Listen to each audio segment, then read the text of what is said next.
Welcome students, I am रश्मि गुप्ता। तो बच्चों, आज हम पोएम कर रहे हैं आपके साथ रेन ऑन द रूफ। और जो है पोएट है कर्ट्स किनी। बच्चों, बहुत ही इंटरेस्टिंग पोएम है ये। रेन ऑन द रूफ, जब छत पर बारिश हो रही हो और पोएट घर के अंदर बैठे हों और छत के ऊपर टप टप की आवाजें आ रही हों। आपको भी अच्छा लग रहा है? कभी आपने उस टप टप की आवाज को सुना है? तो ये वही पोएम में पोएट उन्हीं भावनाओं को जो है हम सबको वो चाहता है कि we should also feel the feeling that the poet has felt and he is in a reminiscent mood. अपनी मदर को याद कर रहे हैं, थोड़ा दुखी भी हैं और उदास बैठे हुए हैं। कई बार होता क्या है, कई जब बारिश आती है कई लोग बहुत खुश हो जाते हैं, कई बहुत दुखी हो जाते हैं, और हमारे पोएट यहाँ थोड़े से मेलंकली मूड में हैं। तो चलिए पोएम की मैं आपको एक्सप्लेन करती हूँ, जरा ध्यान से सुनिएगा बच्चों।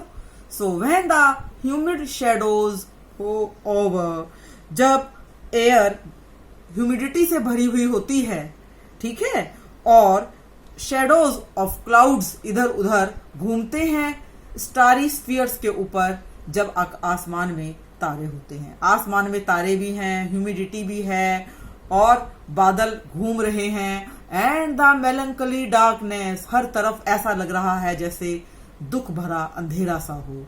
जेंटली वीव्स इन रेनी टीयर्स, और जो ये दुख है ये बारिश के रूप में आ रहा है। What a bliss to press the pillow of a cottage chamber bed. और पोएट सोच रहे हैं चुपचाप, अरे उस समय तकिए को दबा के चुपचाप बिस्तर पर लेटे रहो। And lie listening to the patter of the soft rain overhead, और जो सिर के ऊपर जो छत पर जो बारिश हो रही है, पट पट पैटर को जो है साउंड के लिए डिफाइन किया गया है, उस आवाज को सुनते रहो। तो आपको ये समझ में आ गया होगा पहला अच्छी तरह से कि पोएट चुपचाप बिस्तर में लेटे हुए पैटरिंग साउंड को सुन रहे हैं। चलिए सेकंड स्टेंजा पे आ जाएं।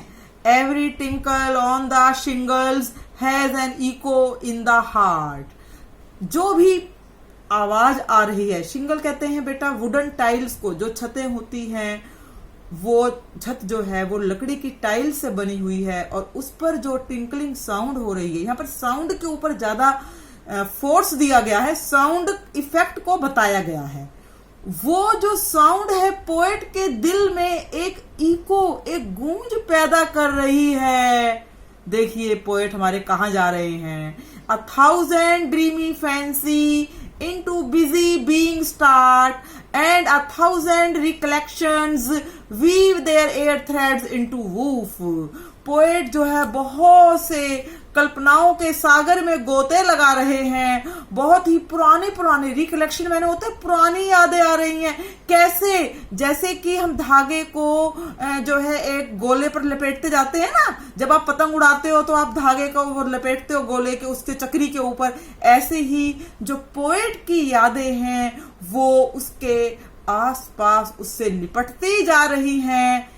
As I listen to the patter of the rain upon the roof, जब पोएट रूफ के ऊपर जो पट पट की आवाज को सुनता है तो उस समय वो जो रिकलेक्शंस हैं, जो यादें हैं, वो उसके इर्द गिर्द सिमट गई हैं और वो उन सब को याद कर रहा है। तो बच्चों, अब हम देखेंगे कि वो कौन सी यादें हैं जो पोएट को इतना परेशान कर रही हैं। कब परेशान कर रही हैं? जब बारिश आ रही है। बारिश कहाँ आ रही है? छत पे बूंदें टपक रही हैं। आवाज, साउंड इफेक्ट क्या है? पैटर, टिंकल। तो ये भी मैंने आपको बता दिया है। अब आप तीसरे स्टेंजे पर आ जाएं। Now in memory comes my mother as she used in years agone. अब देखिए यादों में माँ आ रही है, जो कि जैसे कि वो पहले मेरी माँ जो है होती थी। मदर जो है, क्लियर सी बात ये लग रहा है कि मदर इस समय इस दुनिया में नहीं है, वो अपनी माँ को याद कर रहे हैं। To regard the darling dreamers before she left them till the dawn. मुझे ये बात याद आ रही है कि मेरी माँ कैसे जो है डॉन मैन होता है जब सूर्य उदय से पहले कैसे उनको जो है जब तक छोड़ देती थी बच्चों को, और बच्चे जो है लेटे रहते थे, और कैसे वो सब बातें याद आ रही हैं।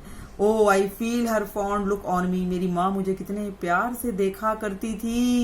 As I list to this refrain, refrain होता है जब बार बार एक चीज को हम रिपीट करते हैं, that is called refrain, which is played upon the shingle. और फिर से वही रिफ्रेन कौन सा आ रहा है, रिफ्रेन कौन सा आ रहा है बेटा, the patter of the rain, पट पट, जब पानी की बूंदें पड़ती हैं शिंगल्स के ऊपर, वुडन टाइल्स पर, तो वही बातें मुझे बार बार उन पानी की पटपट को सुन के मैं यादों के सागर में गोते लगा रहा हूँ, अपनी मदर को, अपनी माताजी को याद कर रहा हूँ। तो बेटे ये आपको पोएम कैसी लगी, किन्नी द्वारा लिखी गई है, बहुत ही इमोशनल पोएम है, और तो ये आई होप कि आपको ये पोएम अच्छी तरह से समझ में आ गई होगी।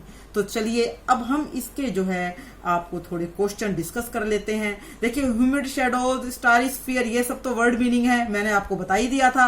ह्यूमिड शैडो होता है humidity in the air because the sky is overcast with cloud. Starry sphere means the entire sky is full of stars. तो ये सब बिल्कुल ये है। और फैंसी मैंने कल्पना, a thousand dreamy fancy, the poet mind is occupied with a large number of mental picture. Thousand recollection, recollection क्या था, बचपन की बातों को याद करना। कैसे याद करना, the just like the woof, woof क्या होता है, गोला, उसके इर्द गिर्द सारी यादें कैसे लिपट रही हैं। Now come to the second question, what does the poet like to do when it rains.